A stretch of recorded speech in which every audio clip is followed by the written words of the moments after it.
Good afternoon sir. Good afternoon. Morning sir.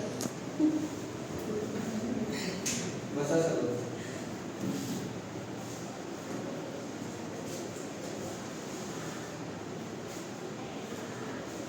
तर आज आपण आरोग्य या विषयावर बोलणार आहोत. तर विद्यार्थ्यांना मला एक सांगा की संसर्गजन्य रोग कोणते आहेत आणि असंसर्गजन्य रोग कोणते आहेत? संसर्गजन्य आणि असंसर्गजन्य. सर्दी खोकला संसर्गजन्य आणि असंसर्गजन्य. BP, sugar, blood pressure. अगदी बरोबर. तर हे काय आहे संसर्ग आणि असंसर्ग यांच्यात फरक काय आहे? संसर्गजन्य रोग हे इतरांपासून दुसऱ्याकडे ट्रॅव्हल करत साखळी पद्धतीने पसरतात आणि असंसर्गजन्य हे रोग एक तर अनुवंशिक असतात किंवा एक कोणत्या तर अंगातील शरीरातील विटॅमिन कमी जास्त किंवा प्रमाणात झाल्यामुळे उद्भवतात.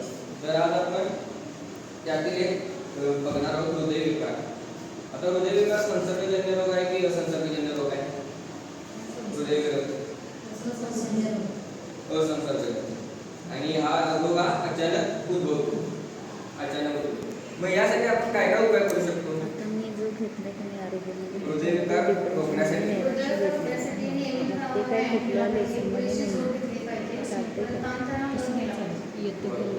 आणि कोणता उपाय आठवीच्या मुलांना पण एक्स्ट्रा औषधाची तर आज आपण एक डिप्रेशन व्यायाम प्रकार शिकणार आहोत. ज्याने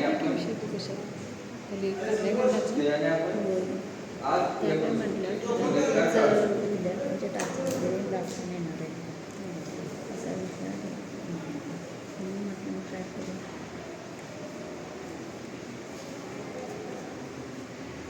तर मानसिक आरोग्य त्यामध्ये घेऊ शकता ते डिप्रेशन. मग तेच म्हणणार मानसिक आरोग्य म्हणजे आपण 10वीच्या मुलांना सांगणं गरजेचं आहे कारण आता आत्महत्येचे ह्याच्यासाठी वगैरे दबाव वगैरे आले त्यामुळे मुलांना आपण काउन्सिलिंग करावं या हिशोबाने आरोग्यामध्ये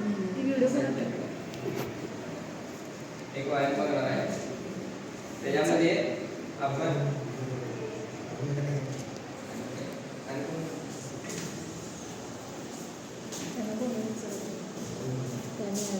हृदयविकार रोखण्यासाठी आपण एक व्यायाम प्रकार घेणार आहे. त्याच्यात आपण हसायचं असते. हसल्यामुळे हृदयविकार कमी होतो. याने दीर्घ आयुष्य वाढण्याने मनोबल चांगलं राहतं. तर आपण चालू करूया. हसण्यासाठी पहिला आपण हळूहळू हसत हसत मोठ्याने हसायचं असते. सर्वजण तुम्ही पण हसायचं आहे आमच्यासोबत. कळलं? चला हसायचं सुरुवात करूया. 1 2 3